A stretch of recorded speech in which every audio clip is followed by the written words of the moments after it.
Cooper Kupp wasn't supposed to be here. I walked off the field my senior year with no offers. He was a small school receiver from Eastern Washington. No major college offers, no elite speed, no prototype size that NFL scouts dream about. Undersized, skinny. Yeah, he didn't have measurables in 9th or 10th grade. But even after rewriting the FCS record books, 31 NFL teams passed on him in the first 2 rounds. Not once, not twice, but 68 times before the Rams finally took a chance. Why? Well, to find out, we have to go back to where it all started. Before Cooper Kupp was catching touchdown passes from Matthew Stafford, he was catching passes from his grandfather in the backyard. Jake Kupp was a Pro Bowl offensive lineman who played 12 seasons in the NFL. His son Craig was an NFL quarterback who backed up Troy Aikman in Dallas. Football was literally in Cooper's DNA, but that didn't make his path any easier. Growing up in Yakima, Washington, Cooper wasn't the biggest or fastest kid on the field. At Davis High School, he was a scrappy receiver who made up for what he lacked in measurables with pure determination. His high school coach called him Mr. Business because of how seriously he approached every practice, every route, every rep. Work on the fundamentals, work on your skills, get your skills down as close to perfect as you can, strive for perfection, and then your body's going to come. While other kids were goofing around, Cooper was studying film and perfecting his craft. But when it came time for college recruiting, the major programs weren't interested. Washington, his grandfather's alma mater, didn't offer. Neither did Washington State, Oregon, Stanford, USC. They all looked at his tape and saw a good high school player who wouldn't translate to the Pac-12 level. The criticism was always the same. Too slow, not athletic enough, small school competition. Cooper had exactly one Division I offer, and it came from Eastern Washington, an FCS school in Cheney that most people had never heard of. It wasn't his dream school, but it was his only shot. So Cooper Kupp packed his bags and headed to Eastern Washington, determined to prove that football IQ and work ethic could overcome any physical limitations. What happened next was absolutely incredible. As a redshirt freshman in 2013, Kupp caught 93 passes for 1,691 yards and 21 touchdowns. Those weren't just good numbers for an FCS freshman, they were record-breaking numbers. He became the first player in FCS history to catch over 90 passes, gain over 1,600 yards, and score over 20 touchdowns in his debut season. Adams rolling out on first down, heaves it deep, and it's caught. Touchdown, Cooper Kupp. But the doubters said it was a fluke. They said it was small school stats against weak competition. Cooper heard every word of criticism, and he used it as fuel. His sophomore year, he caught 104 passes for 1,431 yards and 16 touchdowns. His junior year, 114 catches for 1,642 yards and 19 touchdowns. Then came September 19th, 2015. Eastern Washington was hosting the University of Washington. It just so happened to be Cooper's grandfather's school and the program that had rejected him. The Huskies were a Pac-12 powerhouse with NFL-caliber defensive backs. This was Cooper's chance to prove he belonged on the biggest stage. Early in the game, Washington took over leading 14-0. The crowd was quiet, and it looked like the doubters might be right. But then Cooper took over. It was 3rd down and 8 from the Eastern Washington 35-yard line. The pocket collapsed, and quarterback Jordan West scrambled to his right. Cooper, running a comeback route, saw the scramble and adjusted on the fly. He broke toward the sideline, West launched the ball, and Cooper hauled it in for a 22-yard gain and a first down. The momentum shifted immediately. 2 plays later, Cooper ran a perfect slant route, caught the ball in traffic, and broke 3 tackles on his way to a 31-yard touchdown. The crowd erupted, and Eastern Washington had life. But Washington answered right back with a touchdown of their own. It was now 21-7, 4th quarter, 8 minutes remaining. Eastern Washington needed a miracle, and Cooper delivered it. Facing 3rd down and 12 from their own 28-yard line, Cooper ran a deep comeback route. The Washington safety bid on the fake. Cooper spun around the cornerback and caught a 40-yard strike that put Eastern Washington in the red zone.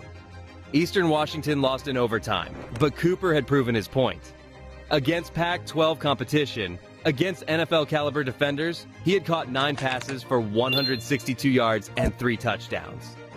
The kid who wasn't good enough for major college football had just torched one of the best defenses in the conference. By his senior season in 2016, Cooper Kupp had become the most dominant receiver in college football at any level. He caught 117 passes for 1,700 yards and 17 touchdowns. When his college career ended, he owned virtually every FCS receiving record.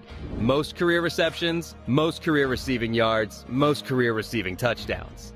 He was the first player in FCS history to be named first-team All-American 4 times. But the NFL scouts still weren't convinced. At the 2017 NFL Combine, Cooper ran a 4.62 40-yard dash. In a league obsessed with speed, that time was considered too slow for an outside receiver.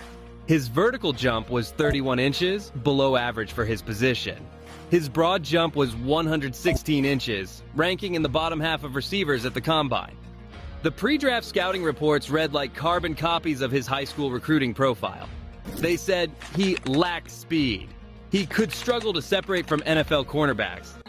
But the body, it was the body and the speed were the concerns. And he was not a burner deep threat, and he was called a jack-of-all-trades, master-of-none type prospect. One scout report said he was not overly fast in and out of breaks and questioned whether he could win against quality NFL corners. Mock drafts had Cooper going anywhere from the 3rd to the 5th round. Some analysts projected him as a slot-only receiver who would never be more than a complimentary piece. The consensus was clear: good college player, limited NFL upside. Then draft day arrived, and Cooper watched as receiver after receiver got selected ahead of him. Corey Davis went 5th overall to Tennessee. Mike Williams went 7th to the Chargers. John Ross, who ran a 4.22 40 at the Combine, went 9th to Cincinnati. Round 1 came and went with no call for Cooper. Round 2 started, and more receivers came off the board. Curtis Samuel went to Carolina. Zay Jones to Buffalo. Still no call for Cooper. His phone remained silent as team after team decided he wasn't worth the risk. just couldn't get anything from him, and that was really frustrating. The kid who had dominated college football for 4 straight years was watching his NFL dream slip away. Finally, with the 69th overall pick in the 3rd round, the Los Angeles Rams called Cooper's name. Cooper, do you want to be a Los Angeles Ram? Man, nothing to make me happier. Sean McVay, the Rams' young offensive coordinator who had just been promoted to head coach, saw something in Cooper that other teams missed. McVay didn't care about 40 times or vertical jumps. He cared about production, route running, and football intelligence. Meticulous attention to detail, but he's also a really talented player that has an amazing ability to process the games. But the skepticism around Cooper was just beginning. The Rams had just moved from St. Louis to Los Angeles and were trying to rebuild their offense around second-year quarterback Jared Goff. Many analysts viewed Cooper as a safe pick who would provide depth but never be a true number 1 receiver. Cooper's first NFL practice told a different story. While other rookies were struggling to learn the playbook, Cooper was running routes with precision and catching everything thrown his way. Veterans noticed immediately that this wasn't just another 3rd-round pick trying to make the team. This was a player who belonged. Week 1 of Cooper's rookie season, the Rams faced the Indianapolis Colts. On his very first NFL target, Cooper ran a perfect slant route and caught a 15-yard pass from Jared Goff. It was a simple play, but the way Cooper attacked the ball and secured it through contact showed everyone watching that he was ready for this level. By the end of his rookie season, Cooper had caught 62 passes for 869 yards and 5 touchdowns. Good numbers for a 3rd-round pick, but nothing that suggested he would become one of the NFL's elite receivers. The real breakthrough came in year 2. The 2018 season was when Cooper Kupp announced himself as a legitimate NFL star. Playing in Sean McVay's high-powered offense alongside running back Todd Gurley, Cooper caught 101 passes for 1,209 yards and 6 touchdowns. He became just the 2nd Rams receiver in franchise history to catch over 100 passes in a season. But the best was yet to come. In 2021, Cooper put together one of the greatest receiving seasons in NFL history.